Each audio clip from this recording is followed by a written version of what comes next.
யாக்கோப்புக்கு ஆண்டவர் தரிசனமான இன்னைக்கு ஆகாம இருக்கலாம். உனக்கு நான் சொல்லட்டுமா, ஒருவேளை இன்னைக்கு யாக்கோப்பை போல உன் வாழ்க்கை இருந்ததுன்னா கர்த்தர் இந்த வார்த்தை மூலமாய் உன்னோடு பேசிக்கொண்டே இருக்கிறான்.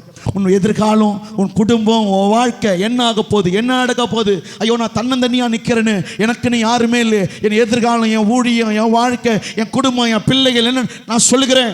கர்த்தர் இப்பேற்பட்ட சூழ்நிலைகளை நம்மளை வாழ்க்கையில் அனுமதிப்பார். சில நேரத்தில் அப்படி கொண்டு வருவார். நமக்கு வழி எதுவுமே தெரியாது, எங்க ஓடுவது எதுவுமே தெரியாது. என்ன நடந்தது, யாக்கோப்பு எல்லா வெதிமதிப்புகளை கொண்டு வரான், வழியிலே திருடர்கள் எல்லாத்தையும் கொண்டு போயிடறாங்க. இப்ப வெறுங்கையா நிற்கிறான், எதுவுமே இல்லை, அந்த பயந்து கொண்டு இருக்கிறான். ஆனால் அவன் மேல இருக்கிறது வாக்குத்தத்தம், ஆசீர்வாதம் இருக்குது. இப்ப கர்த்தர் சொல்கிறாரு, தேவ தூதர்கள் ஏறுகிறது இறங்குது, தேவன் மேலே நின்று சொல்கிறார், தகப்பனாகிய ஆபிரகாமின் தேவனும் ஈசாக்கின் தேவனாமே கர்த்தர், நீ படுத்திருக்கிற பூமி உனக்கும் உன் சந்ததிக்கும் தருவேன் என்றார். தருவேன், உன் சந்ததி பூமி தூளை போல் இருக்கும். நீ மேற்கிலும் கிழக்கிலும் வடக்கிலும் தெற்கிலும் பரகுவாய். உனக்குள்ள உன் சந்ததிக்குள்ளும் பூமியின் வம்சங்கள் எல்லாம் ஆசீர்வதிக்க. நல்ல கையை தட்டி இந்த காலவேளை நான் சொல்லுகிறேன், கர்த்தர் உன்னை பூமியின் உள்ள வம்சங்களுக்குள்ளே உன்னை ஆசீர்வதிப்பாராக. எத்தனை பேர் விசுவாசிக்கிறீங்க?